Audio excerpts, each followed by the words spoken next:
Hi, I'm here with Sean Snaith, who's an economist at the University of Central Florida, and we just had a keynote speech this evening, interview with Tim Andrews. We got a little rained out, right? There's a first for everything, a rained out economic presentation. Yes, rained out economic speech. But so we're going to follow up on a couple of things that you discussed just outside. You talked about the economic recovery being what you termed a gravy boat recovery. Can you explain that to our audience? Yeah, that was my description or my forecast of how the recovery was going to play itself out. Last year, and when everyone was talking about the shape of a recession recovery, there was the alphabet soup of descriptors. There was the U, the W, the V, the L. All of these implied a fairly sharp recovery, one that mirrored the image of the recession that preceded it. As I looked out at what had happened in the economy over the recession and financial crisis, I saw the tremendous amount of wealth that had been destroyed in the form of home equity. And home equity, for most people, is a crucial part of their retirement nest egg. So that was gone. I looked at the stock market, trillions of dollars of wealth that was eradicated. Now, we've gained some of that back, but we're still in the hole from where we were prior to this. And the flow of funds data at the Federal Reserve Bank that was released in the second quarter showed $12.2 trillion of net wealth lost. So that's a lot of wealth that's gone. And because of that, I felt that people were going to not be spending robustly as they came out of this recession. They were going to be cautious. And consumer spending is 70% of the economy.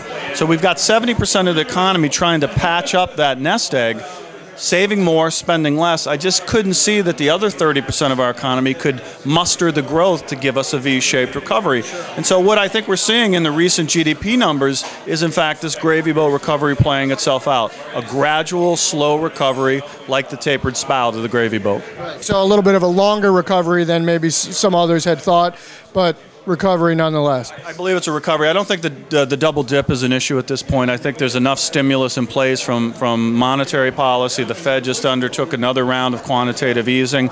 There's still a couple $100 billion from the Stimulus Act that has not reached the economy yet. So, we're seeing signs of a moderate, mild, I should say, recovery continuing. The problem is, of course, the labor market, which is in a terrible state and not likely to improve quickly. Now, looking forward, 2011, 2012, what's your outlook for the next 12 to 24 months?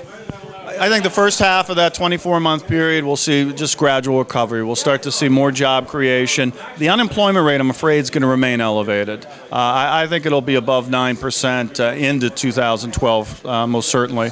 But 2012, we'll start to see a little more momentum pick up and job creation pick up. And I think the recovery then will be several years old. I think there'll be less concern about this double dip. But in the near term, a slow plod out of a deep hole with momentum building as we get out a couple years. Okay, so it's still safe to say we could focus a little bit on growth these days. I think we can look forward. I mean, despite what we've been through, and I think everyone's a little shell-shocked, quite frankly, but I think you should take heart in GDP growth, take heart in the fact that we're starting to see some job growth, and sales. People are seeing sales pick up. They're not going through the roof, but they're better than they have been. And so at this point, I think we can take that and be thankful that we're moving out of this thing. Great. Well, Sean, thanks for your talk this evening, and thank you for some time right now. My pleasure. Thank you. Right, now go get dry, okay? All right. For ASI TV at the Power Summit, this is Andy Cohen.